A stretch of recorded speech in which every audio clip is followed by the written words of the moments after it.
L'année dernière, mon semestre à l'étranger, j'ai choisi de faire le SMI. Donc, c'est le semestre de management interculturel qui se passe en 5 mois, où on fait un mini tour du monde entre les États-Unis et l'Asie. Les États-Unis, on est resté 1 mois et demi dans l'université de San Diego, qui est en Californie.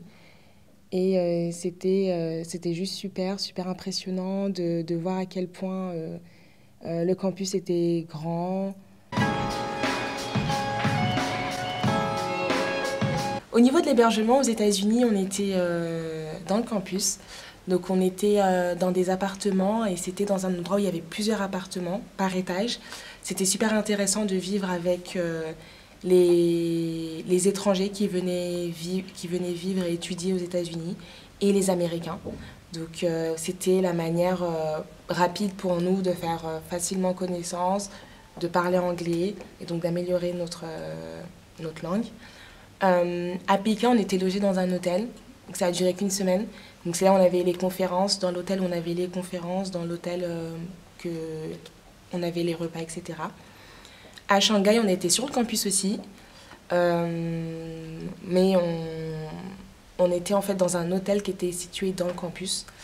C'était pas le moyen de, c'est pas le fait d'avoir rencontré des Chinois.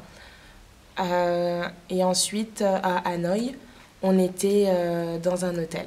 Ah, et à Hong Kong, on était dans un hôtel. C'était un super bel hôtel où il était juste magnifique. C'est-à-dire, c'est l'hôtel pour nous équivalent à 4 étoiles minimum.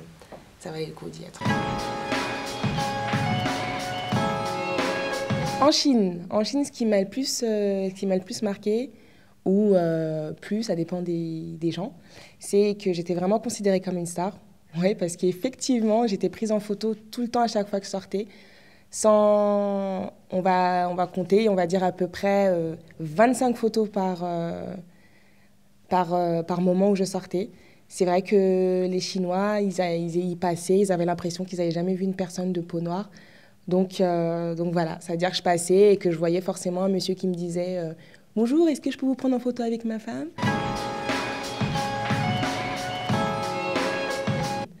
C'était très enrichissant de voir des conférences de ces entrepreneurs français qui ont réussi en Chine et de voir leur expérience, comment ils en sont arrivés là, etc. Donc voilà, on a appris plein de choses par rapport à ça.